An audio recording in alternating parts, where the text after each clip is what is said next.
And good afternoon from myself from the Service Desk Engineering. My name is Jonathan, and I'll be kind of looking after you this afternoon, hosting this webinar with Max and Tom from Nixon McInnes.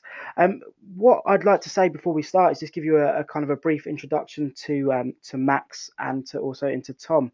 They work for Nixon McInnes, which is a Brighton-based consultancy or social business consultancy. And we've been really fortunate to be able to snag them for 30 minutes to kind of pick their brains about what drives your people and reward and recognition in the 21st century. So before I begin, Hi, hi guys, how's it going? excellent. Thank you very much. This is Tom. Hi Tom, and is Max in there as well somewhere? Yeah, We I'm got here too. Hi, John. hi, How you doing? very well, thank you. I was just going to run through just some of the things that you guys do, which I think is so awesome. Before we begin, and the first was the fact that you guys are democratically run, Hmm. which is amazing in itself. You also run the happiness at work. So you have your happy buckets, happy buttons, and happiness index. Yep. You've got an open book accounting system. So Yeah. does it, that in itself again is incredible. The Church of Fowl, which I'm sure we're going to talk about, rewards by employee committee, and everyone's on your board. And finally, I see Mm. that you're working towards employee ownership. So you're really at Yes, the we are. avant-garde of 21st century leadership and business, I guess. So I think we're really going to dig down into this in the next 30 minutes. I'm conscious of time, so what I'm going to do is I'm not going to spend too long kind of blabbering on. So what we've set up is that we're going to do this as sort of 8 predefined questions that we've taken from our audience of IT service professionals over the last few weeks, and we're going to take them to the floor, and then kind of hopefully pick your brains for them both. We've also at the end we'll take some questions as well, hopefully, and if we aren't able to answer those there and then, we'll post them onto our blog post event for Mm. everyone to see. So what I'm going to do is I'm Cool. just going to go quiet for a second because I know it goes a bit laggy when I do a little transition. So bear with me. So there we are. Hopefully everyone can now see question one, which is excitingly, how can I incentivize my team with little or no budget? I guess it's over to you guys. Max, are you going to start with this one? Yeah, sure.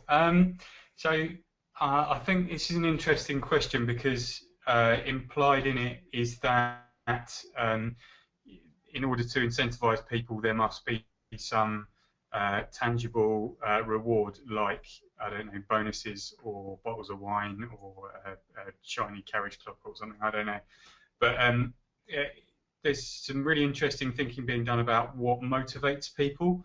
And there's a guy called Dan Pink who's written a book called Drive. And if you haven't read that and you're interested in rewards and recognition and motivation, then I recommend you read this book. And he talks about motivation 2.0 as being about reward or punishment, which is traditionally how we run businesses, and we help, we think of ways to get people to do things. It's either offer them a prize for doing the behavior, for exhibiting the behavior that we want, or threaten them with punishment for not doing it. And what his research and his theories show are basically that only really drives short-term behavior at best, and actually, threatening someone with punishment or offering them reward is about getting them to comply, which is about imposing your will on others. He has this idea of motivation 3.0, which he calls boils down to three things: freedom, mastery, and purpose. And to make those a little bit more real, freedom is about what kind of part people have to play, what voice they have in the decisions that get made that affect them, how they do their job, where they do their job, you know, those sort of things. Mastery sounds like a bit of a kind of highfalutin term, but essentially, to what degree do they get to kind of hone a skill and develop, you know, something in themselves? And then purpose is how well do you connect? Does somebody connect what they do to the purpose of the business, or even just the bottom line? How well can they see that connection? And actually, if we tie this back to that question, how can I incentivize my team with little or no budget? If you start to give your team a sense of some degree of autonomy and freedom at work, some sense of a say in what goes on that affects them, the opportunity to continually learn and develop and show mastery, and help them connect what they do to the purpose of the business, or at least the bottom line, then people begin to feel more motivated, and they'll bring more of themselves to work without you having to have kind of a costly bonus scheme or kind of some voucher scheme or whatever that you're trying to apply blanket across the whole team. You can help your team kind of find their own sense of kind of personal motivation in their work. No, that's fantastic. I would say, Tom, can I get your views on that one? But I think we're going to run out of time if I get, because it was so in depth, which is no bad thing at all. But I mean, there's always time to kind of take questions at the end and get. So what I'm going to do, if it's okay, is I'm just going to shoot straight onto question 2. Yeah, no problem. If technology allows me.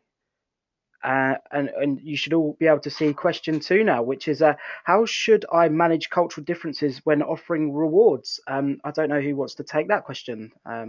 Well, I'll take it first, just from my perspective. Obviously, there's a few different ways you can think about culture and the differences, but really what it has got to come down to is finding that common ground. And we find a lot of the common ground is the simple things, like happiness, like contentment, and ultimately equitability, fairness.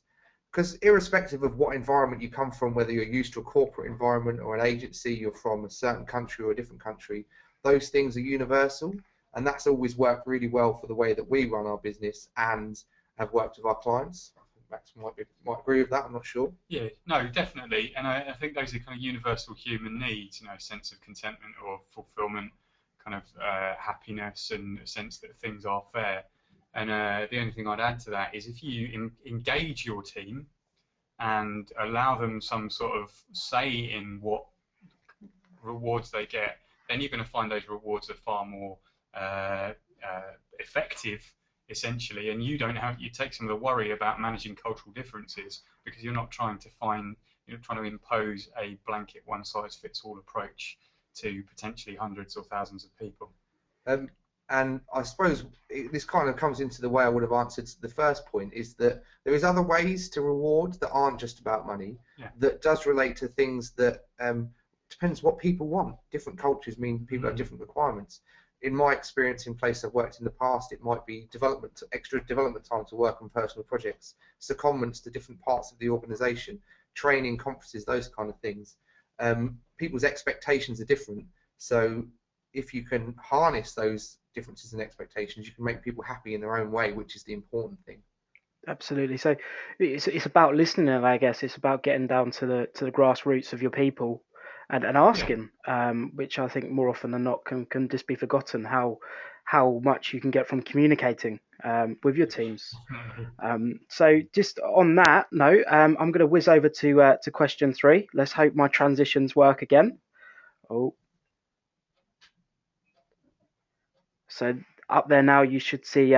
Question 3 will be: any advice on getting buy-in from my senior management team to roll out what's considered a little bit wacky? So I think I know you guys have got your happiness buckets and your church of fail, and I'd love to hear something about those, because I think how would you deploy those in a business, or how would you maybe recommend people get that buy-in to roll out those kind of reward and recognition programs?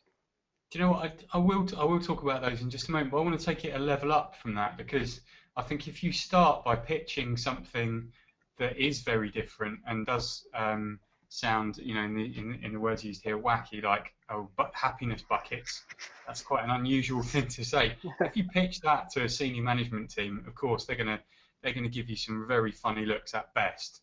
But actually, let's take a step back from that, and I think it's important.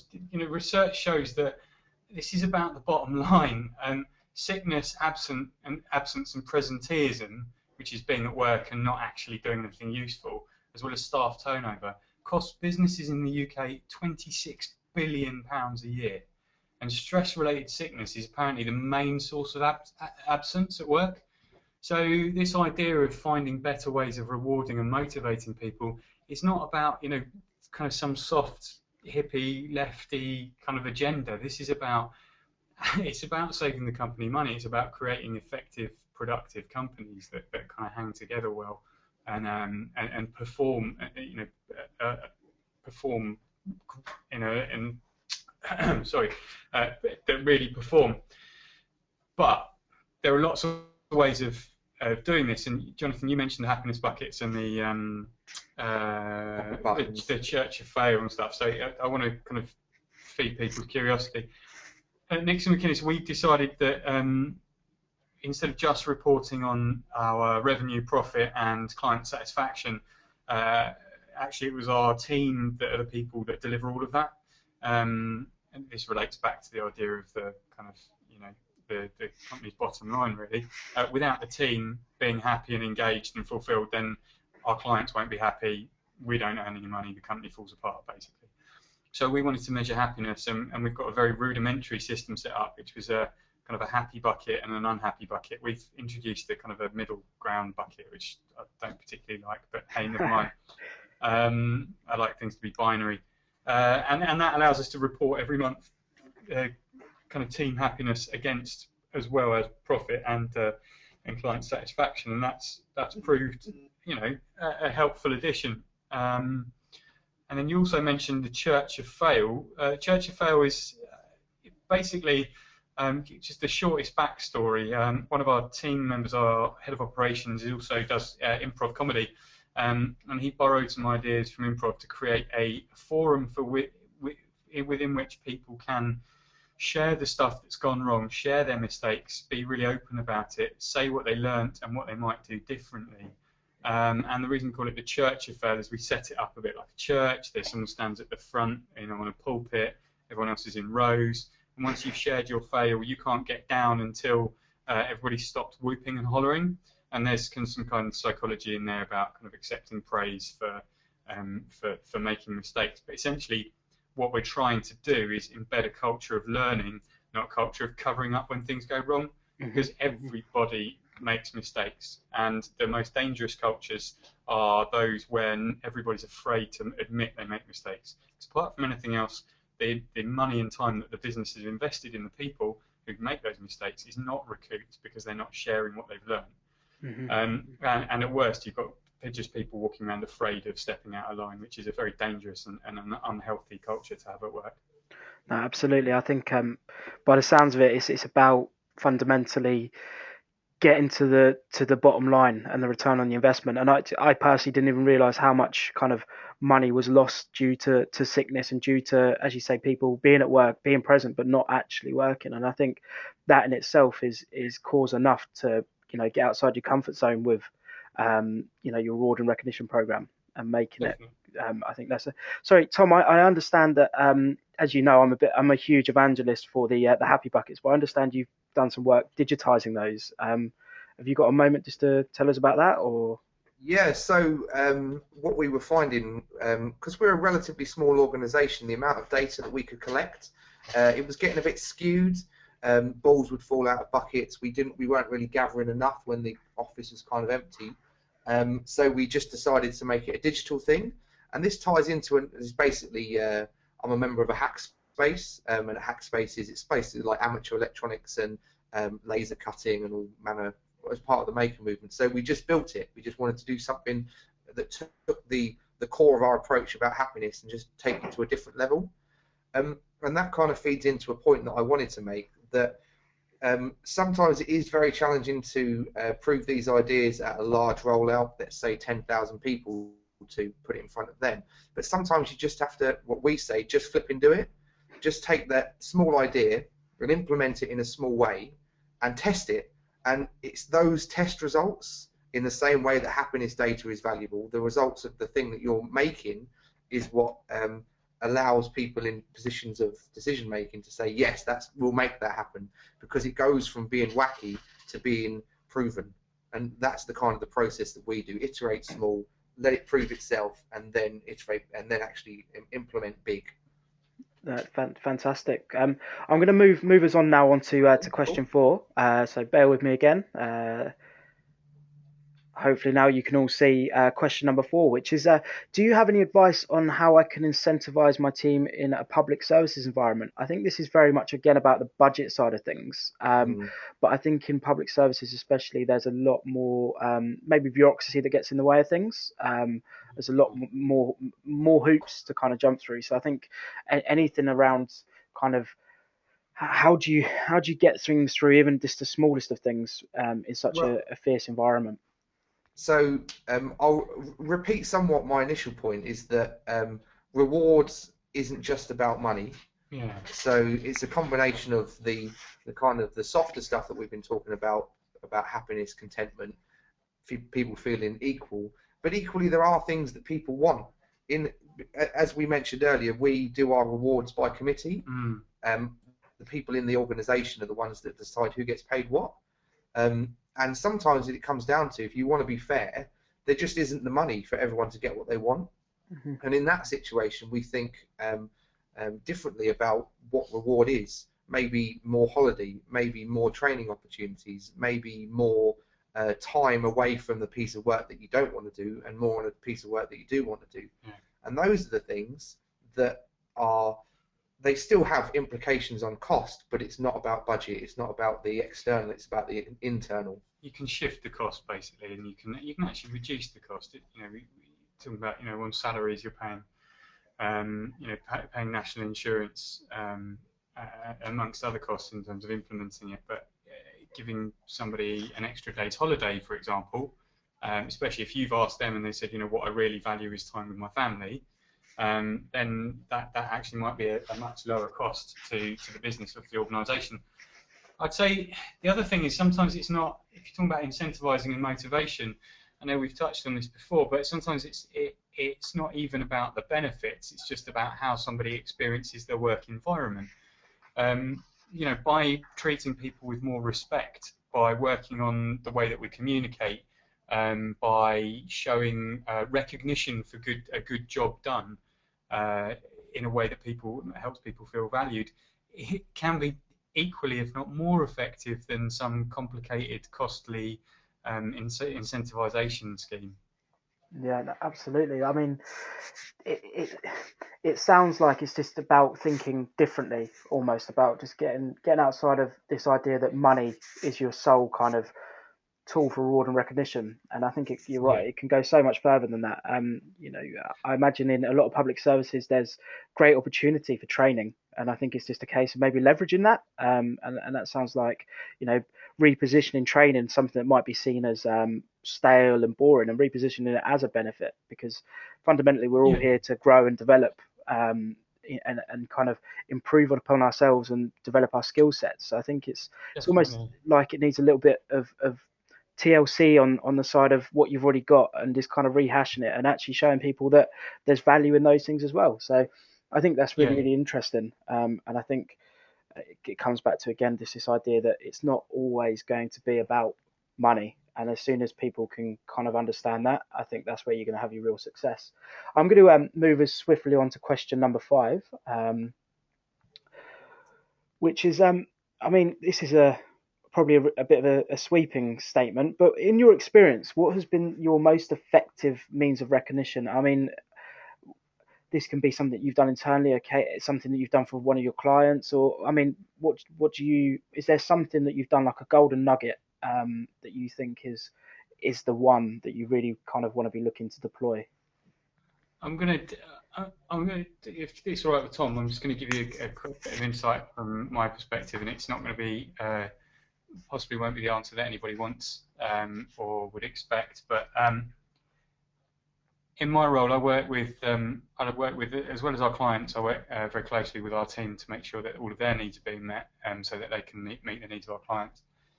And I was one of the instigators of our rewards process, the rewards by committee process that we've mentioned, and I designed our annual review program. And the most interesting thing for me over the last couple of years about understanding what motivates people is that job titles and salary increases only go so far. In fact, a perceived promotion sometimes while someone thinks it might suddenly help them feel more valued and more recognised, once they get it, sometimes they can be left with this kind of unexpected kind of empty feeling, which kind of makes them realise that it doesn't really make them feel recognised. It can be a very surface level, a very hollow thing. It's just about sticking a label on someone. And actually, what I found working through with a couple of the members of my team over time is that actually feeling respected and really listened to, and like their opinion is valued and acted on within a business, is actually sometimes the most effective form of recognition.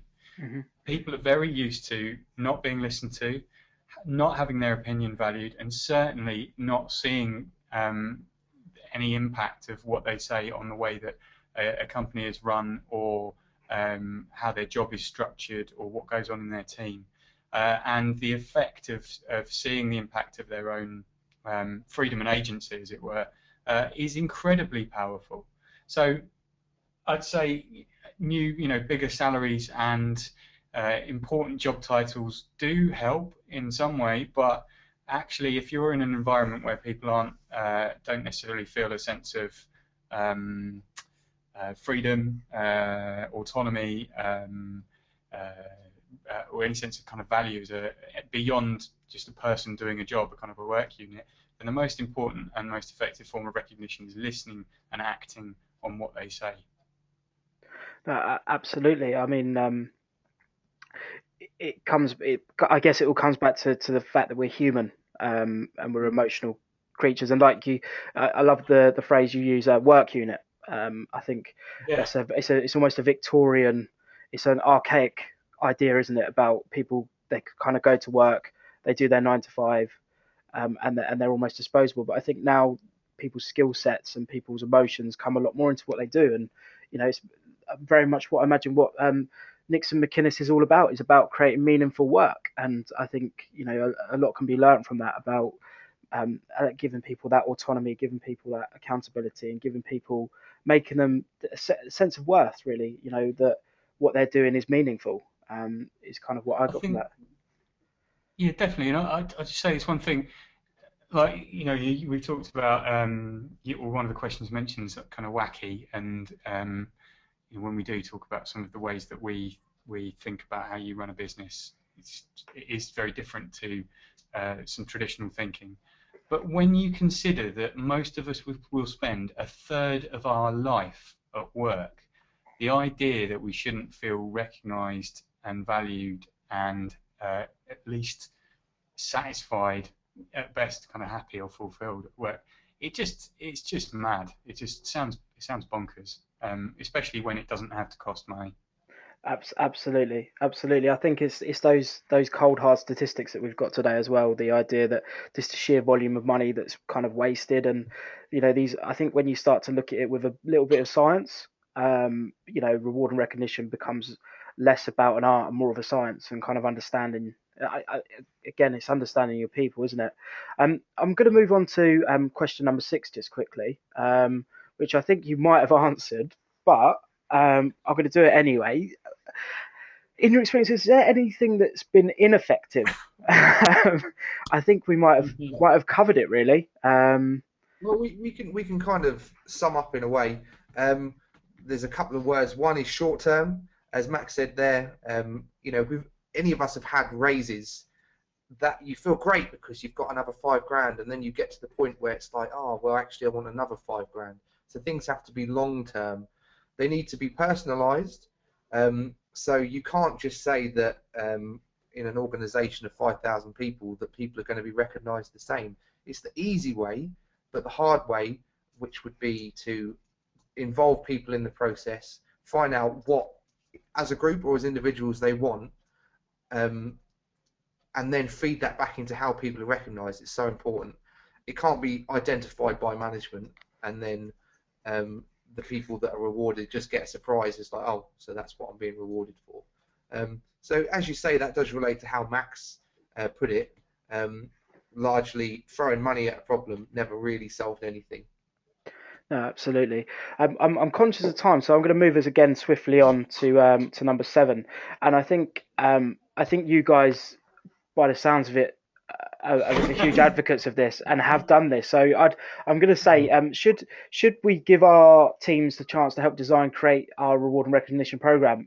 What are your views on kind of that? I mean, what would you guys say to that? So, from our experience, it's a no-brainer, but it is worth bearing in mind that it's a two-way street. If someone in a position of leadership says, "I'm going to give you the opportunity," there has to be a trust that the people who are going to deliver this vision for what rewards look like as sign up to that as the people in leadership are.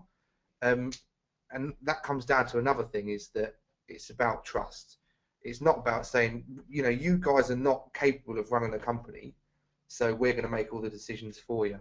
And by giving somebody the opportunity to design their own R&R program, it's a fantastic opportunity, but there is dangers there. You've got all of these considerations to take into account, and the only way to mediate that is to have trust in that people will do it, and also set the expectation for the people that are involved in it that this is important, that this is your time and your existence. Let's do it right. I think, just sorry, this Max here. As Tom said, I think that it is about trust, and it is about setting expectations. And although we talk about involvement and collaboration and everything else, that doesn't mean that we're not saying that setting expectations in terms of what is possible and what we want from people. I think it's important to set parameters and make sure that people know what you will and won't act on. Otherwise, it will become a self-defeating exercise, because if we're saying, we'll allow you to design your R&R program, but then and we leave it wide open, but then we say, oh, actually, no, we don't like that thing you said, and we kind of like that one, but we're kind of moving, we're not acting on those. Then you end up with less satisfaction, less buy-in. Whereas if you set out the parameters at the beginning and say, we want you to design the R&R program, here's how we want to get your input, here's exactly what we'll do with it, and we need your permission to say no to some stuff that doesn't fall within these criteria, then you have the right balance between involvement, collaboration, co-design, and actually managing the risks as a business. No, that's fantastic. We're nearly out of time, so I'm going to sweep us on to question number 8. But before I go from that one, I just wanted to raise something that I think, Max, you and I have talked about in the past, and it's the sheer amount of time that it can take as well to create your R&R program. Am I right in thinking that yours took quite a while to really iron out and get right? Is that? I think, definitely. I mean, I'd go as far as to say it's all, every year it changes, because every year something is different. Mm-hmm. And there's something in there about recognizing that you do need to be flexible, and you won't get it perfectly right first time. And whatever you do, you'll always need to have some flexibility and some room for change to accommodate the edge cases that you can't anticipate up front. So we designed our the current program of doing things 3 years ago. Every year we've had to update it and improve it based on what we've experienced that's gone really well and that we can build on, and the stuff that just hasn't worked. So I think the main thing is, don't beat yourself up if you don't get it right first time, because that's actually impossible. So back to that, fail fast and fail often, I think is the fashionable phrase at the moment. And then that comes to question 8, actually. How often should I test the value of our R&R project? Sorry, go ahead, Tom. Yeah. So from our perspective, you're exactly right in that you have to test small things very often. And I'm sure a lot of the people listening today are going to think, well, it's very well for you to do that in a small organisation, but the people there's 5,000 people I'm working with. And we would say the solution to that is that just make the problems smaller and solve them more often. Test it with people and then just spin up from there, rather than thinking of it as a 5,000 people problem. And that relates very clearly to how often you should test something. If you're going to do it, let people see it, improve it. Let people see it, improve it. Let people see it, improve it. And that's a lot about trust and pride and all the other things that you have to battle with when you're trying to implement change in an organisation.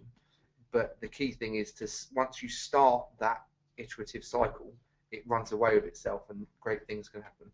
No, that's fantastic. We've managed to do our 30 minutes, and it feels like 5. I would have had a Q&A session, but I'm conscious of time, and I know that we've kind of pre-scheduled a set amount of time. So what I'm going to say is, on that note, if you do have any questions, do feel free to send them to us via the panel on the right hand side of your screen, and I will do my best to get Tom and Max to kind of have a look at those for you. And before you guys go, I really just wanted to say thank you for joining us there. I know that you're really busy down there in Brighton, and you're doing a lot of cool stuff at the moment.